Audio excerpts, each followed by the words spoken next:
Hi. Welcome back to the Obituary Stories. So let's talk about this existential crisis question that has been on my mind. On what is my purpose? Why am I living on Earth? What are you here for, basically? Yeah.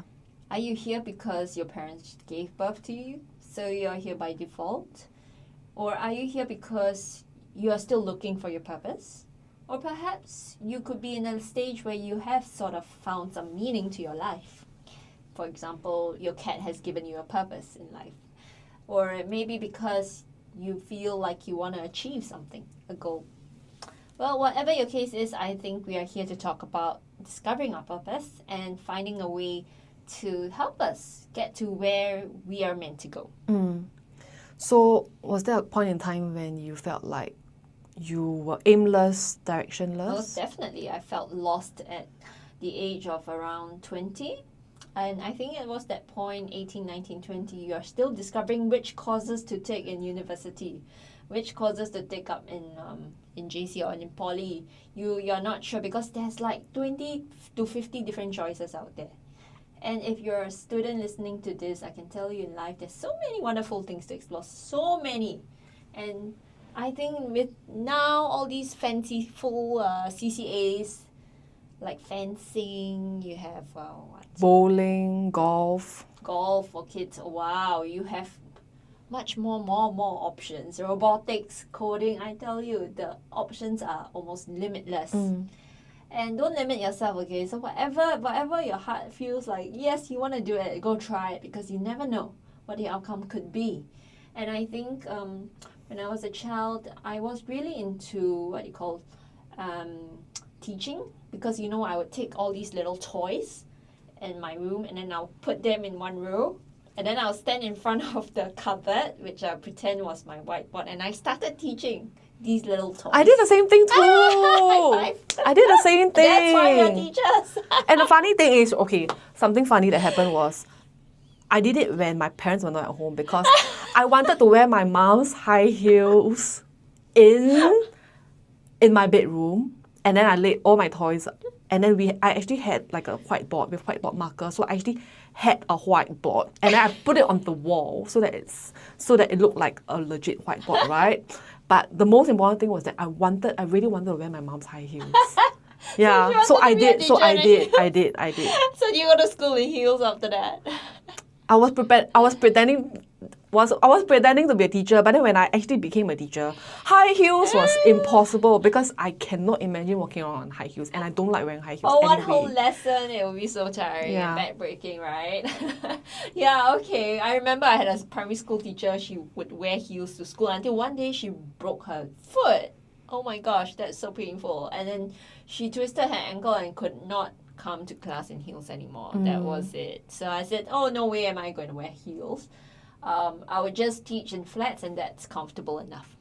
And so anyway, I decided to pursue a career in tutoring, and I did a full-time teaching stint at two places. First at Nanyang Education, and the second one was at the Learning Lab. And I think at both places, I really lived out my dream of being a teacher and being able to stand in front of children, and impart knowledge. I think that was the most fun thing, to see your kids responding well and just seeing them enjoy the class. That to me is very fulfilling and rewarding. So I think that gave me a sense of purpose, to be there for the children, to be there to nourish lives, and to be there to inspire these kids, I have so many dreams that I wanted to do.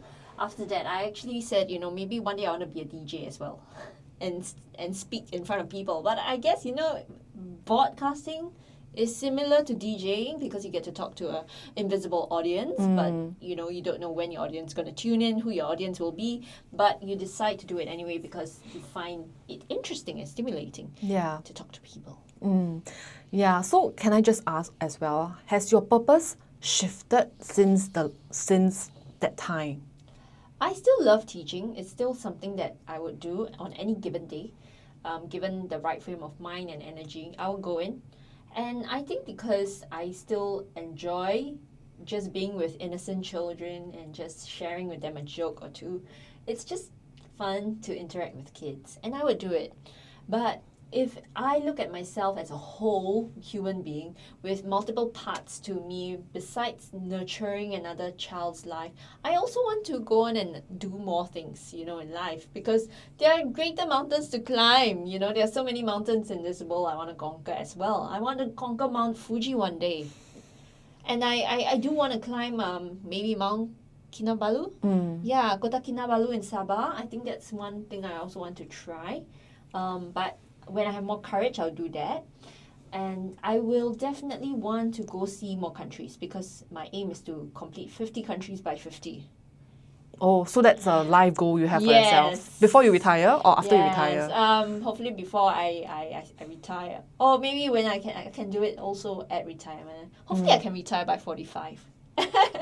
I used to think that I'll retire by 60, and now maybe I hope 45. Hope 45. Yeah. 10 years time. Do you think you can do that? I think it depends on what my purpose is then. Because I feel like for me, I would think that I have a purpose, right? As an educator, I should have a purpose. But I also feel like because I have so many interests and my purpose keeps shifting. So now what I've done is to put all the interests and my skills together and to figure out what is a life purpose that I can gear towards. In fact, I recently met with a career coach, and I started with this exact same question I posed earlier.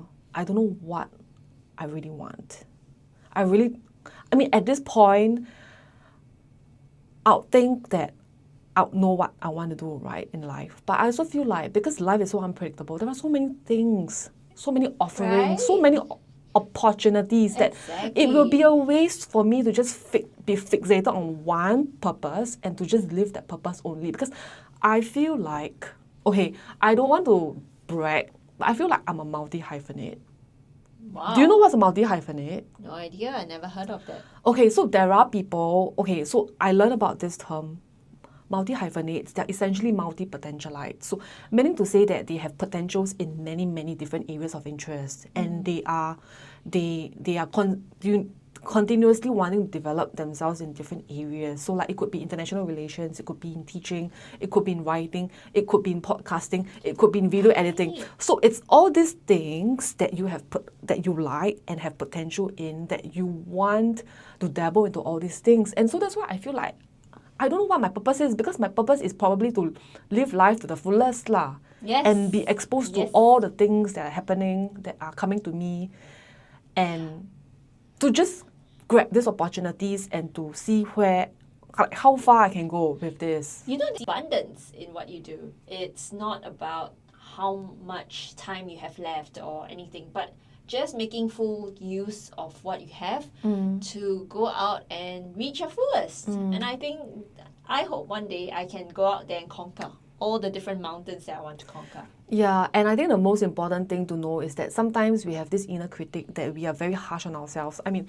I was very harsh to myself, and I think I still am quite harsh to myself. But I know that whenever... No, I've seen you change, so I think it's not so bad as what it used before. To be. Yes. So definitely good job. Yeah, I want to say that our self-beliefs are actually very limiting. So if we're limited by what we think and what people say about us, then there's just so far you can go. But I do not want to let naysayers say anything anymore, because I feel like the most important thing is I should be doing what my heart feels right and what I feel right while doing right by people. I think that is probably my life philosophy thingy here. And you know something, I think that in life you will let go of different beliefs as you start to give yourself the chance to do new things. So even giving yourself a chance to create this podcast and Vodcast is really life-changing actually, because it allows you to express, it allows me as well to express how I feel about different issues. And I think as I'm doing this podcast, I'm also learning about things that I can let go about myself. For example, silly mistakes I make. Okay, if I made them, okay, we'll just fix it up and then we move on. You know, we don't take it too personally. I don't take it personally, at least. And I know myself that I just want to fulfill this whole purpose of this podcast, which is more important than the little things I do wrong, or my pronunciation or enunciation. It doesn't matter, because at the end of the day, what matters is adding value to all of you. Yeah. Exactly. Adding value, and also to relate to many of you who are probably also having all these things and questions and existential questions in your head that you thought that you might need somebody to vocalize and verbalize it for you. So here we are doing it today, because I've always been asking myself, like every other year, I'm asking myself, what on earth am I doing in life? Yeah. And yesterday, one interesting thing was I go for all these programs, right, where you can just subscribe for a monthly fee of, maybe $30 or $40. And then the host or the coaches, they will mentor you and guide you to a place where you've never been to before. And yesterday, there was one coach who was talking about this book called The Purpose-Driven Life. Have you heard of it? By Rick Warren.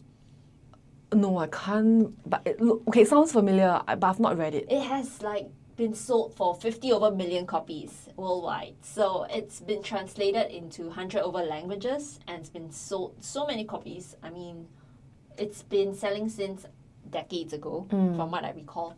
And yes, it may be a Christian-based book, but I think what is essential to note is that the message in the book is telling you that you are all living out of either guilt, shame, the past, or you're living for your future. That's why you worry so much.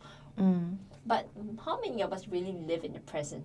How many of us really know our purpose and why we are here, and just being able to absorb what you're created to do? It's really a hard message. Yeah. For some of us to receive. But if we can take it in, and we can accept that we are created not for ourselves, but for a greater purpose, then you'll realize you have so much potential. And that's what I realized after looking through that book. It was just an eye-opener. Yeah. So I think Purpose-Driven Life book is written because you need to do some soul searching and some reflection about what exactly we want to do with our lives, with the skills that we have, and the kind of meaning that we want to add to people's lives. Yeah. I think we all want to be, at some point happy. I'm sure a lot of us want to be happy, and having more material things, does that make you happy? I don't believe in them, so I don't. Some people think that more material goods make them happier. I used to think that way, but then I realized at some point, no, it does not. In fact, if I were to let go of my clutter, that made me happy, because I don't have to manage them. And managing your clutter is really a chore in itself. And just looking at them, looking at you back every single day, does not give me happiness, because that thing is not alive, and it stares at you every day. It's sitting in your closet, or maybe it's a branded bag, and it just stares at you day in, day out. It doesn't give you joy. So owning the best bags or the most branded stuff is not going to give you your purpose. But I think what gave me purpose in life was when I started to look into my soul and started realizing that I have the power to contribute. And this is meaningful. So adding value, doing vodcasts like this, really inspired me. And thank you so much again for asking me on this show. So this is a very meaningful session on purpose, and I hope that for those who are lost, you'll be able to find what makes your soul happy, and do more of that. Yeah, and just want to say you're not alone. We are finding our purpose together. Yeah. See you then. Bye.